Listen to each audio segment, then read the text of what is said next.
After some initial confusion back in the 1990s, remember Schumer and Mentor?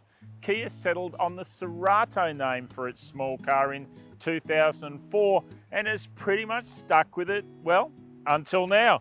Meet the Cerato's replacement, the K4.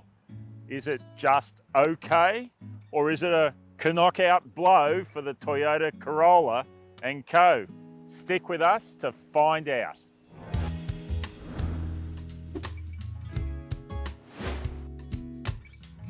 The K4 has big shoes, or should that be wheels, to fill.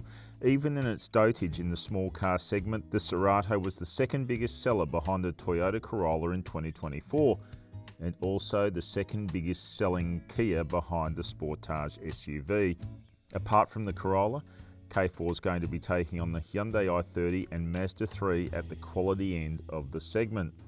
Note a couple of things though. This elongated thing is actually the sedan. The hatchback version of the K4 does not arrive for some months yet.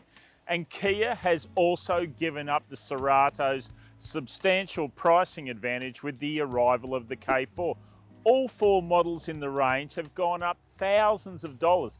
This is the Sport, one model up from base in the range. It's gone up more than $6,000, which means by the time you get it on the road, it's going to be threatening $40,000. Kia is offering buyers its traditional good value ownership plan for the K4 though, including 7 years warranty and a cap price servicing scheme that comes out at $3,225 over 7 workshop visits, or $460 per time. Service intervals are 12 months or 15,000 kilometres. Kia Australia has obeyed a global edict in swapping from Cerato to the K4 name, but this is such a geometric change of design language it kinda works. The K4 is 70mm longer than the old Cerato, 50mm wider but a bit lower. Key sport exterior features include the latest iteration of the Kia Tiger nose in matte black, LED headlights with auto high beam, and 17-inch alloy wheels. Anytime they roll out a new car companies like to use that phrase, all new. Well, it certainly doesn't apply in the case of the K4, especially under the bonnet. This is a direct carryover from the old Cerato Sport, a 2-litre 4-cylinder petrol engine, mated to a 6-speed auto, driving the front wheels. Power and torque outputs are exactly the same, as is the fuel consumption claim. The Techno exterior is backed up inside the K4 with things like this squircle, squared circle, steering wheel with 2 spokes, and Kia's latest combination of screens with 3 of them stitched together across the dashboard. Otherwise though, it's pretty straightforward. Seat trim is fabric, which is fine, but the driver doesn't get power adjustment, which to me seems a bit lame. The K4 is made in Mexico and our initial inspections reveal no obvious quality issues. Nice soft touch points for your elbows here, plenty of adjustment in the steering wheel and the seat so you get comfy. The only thing I dislike really is this grotty rim trim. It's a bit plasticky. There's some nifty storage ideas up front in the K4. So this central storage area is nice and big, but at the press of a button, you can fit smaller items there, secure them thanks to these guides. Door bins are large, you can fit big bottles in there, and this is a good area to store your smartphone. Sadly though, in the Sport, it doesn't double as a phone charger. So what you've got up here is a 12.3-inch digital instrument panel, then another 12.3-inch screen for infotainment, separated by a smaller screen for air conditioning.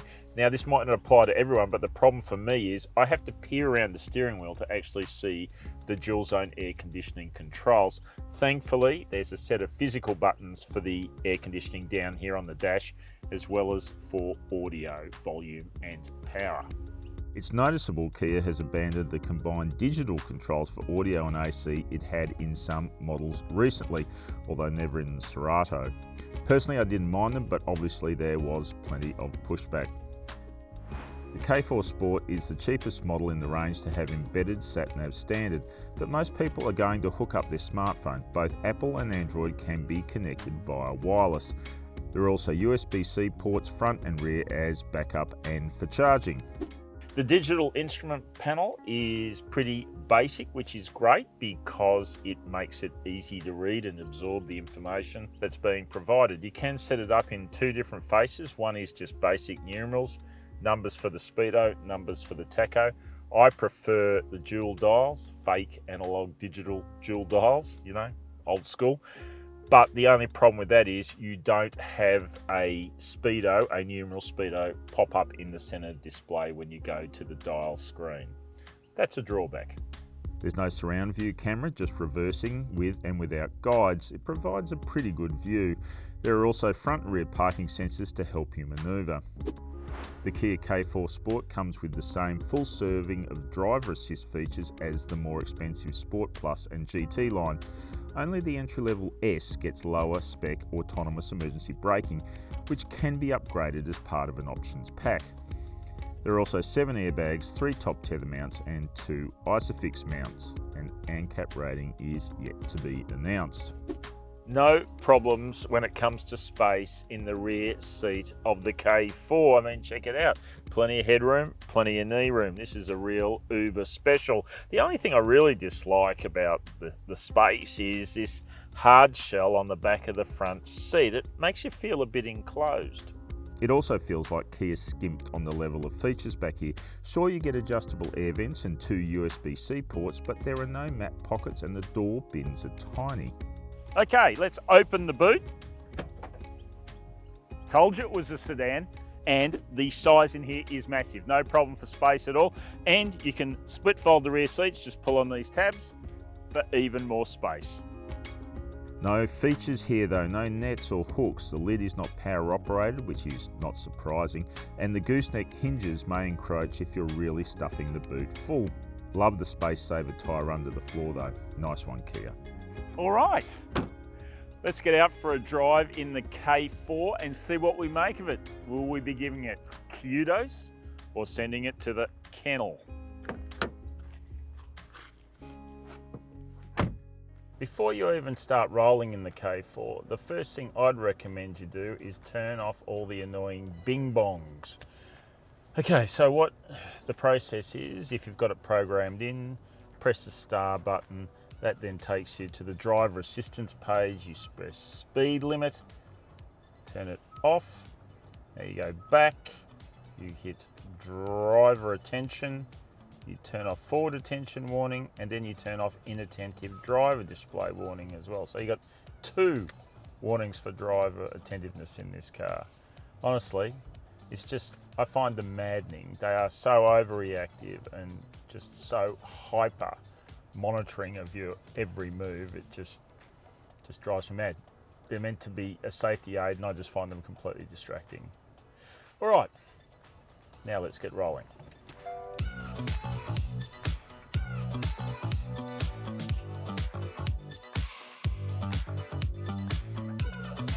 So the first thing about the powertrain in the Kia K4, this basic old 2-litre petrol engine, is it's tuned for good initial throttle tip-in response. So you get up and going, which is really helpful for those lunges into tight intersections or into those little openings in jammed up stop-start freeway traffic that miraculously appear and then so quickly disappear. But this engine can't sustain that performance for too long. You pretty quickly notice it's a heavy throttle usage to get some form of response higher in the range, and it's not that strong.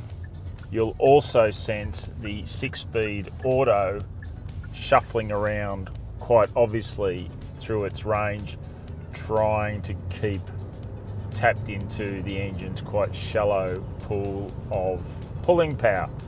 Now it's particularly obvious when you're going up a hill with cruise control set, say on 70, 80, 100, whatever speed you set on. You'll get a lot of going up a gear, down a gear, up a gear, down a gear, up a gear, down a gear. It's obvious and it just speaks to the basic level of outputs of the engine. Jump in some small cars and they definitely feel like they've got the handling potential to cope with more power. I think a good example of that's the Hyundai i30N, another's the GR Corolla GTS. Hot hatches based on pretty straightforward small cars. Well, the K4 doesn't feel like that.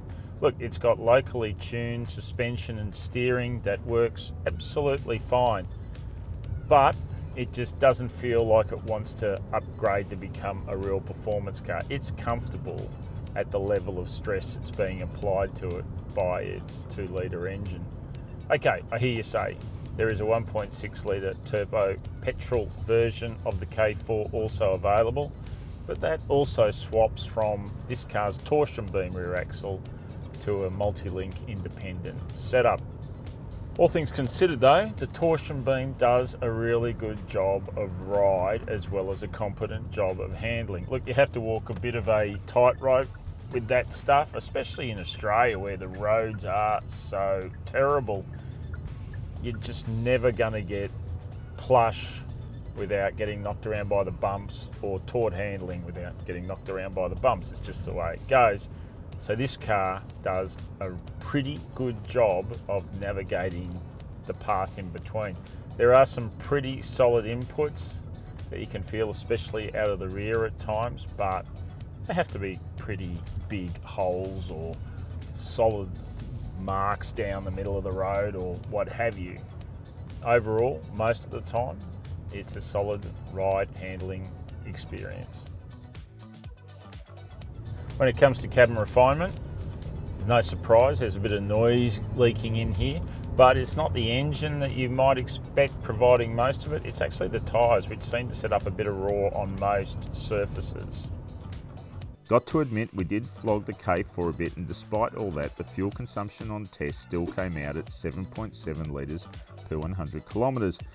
So not missing its average that much. It is well behind the hybrid Corolla though, which on the same roads averaged 5 litres per 100 kilometres when we tested it last year. Yep, the K4 is a pretty interesting looking vehicle, but the good news is from the inside looking out, the windows are quite large, which gives you a good view in most directions. The rear is a little bit truncated, but not too bad.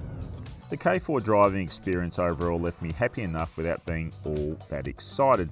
It's solid but not special. It's the way the whole car comes across, to be honest. While it's a clear step on from the old Cerato in terms of tech and space, there's no mechanical performance gain, and the pricing, well, now it has to go nose to nose with the Corolla and the Mazda 3, so that's a tough challenge. So, okay or KO? Well, there's no doubt the new K4 Kia has some really cool looks, but there's a lot more you need to take into account when you're putting your money down on a new car. And really, the K4 is kind of good in some ways and kind of mediocre in others. To be honest, we expect more from Kia these days.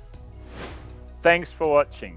Don't forget to like and subscribe for more videos, and also let us know what you think of this video in the comments below.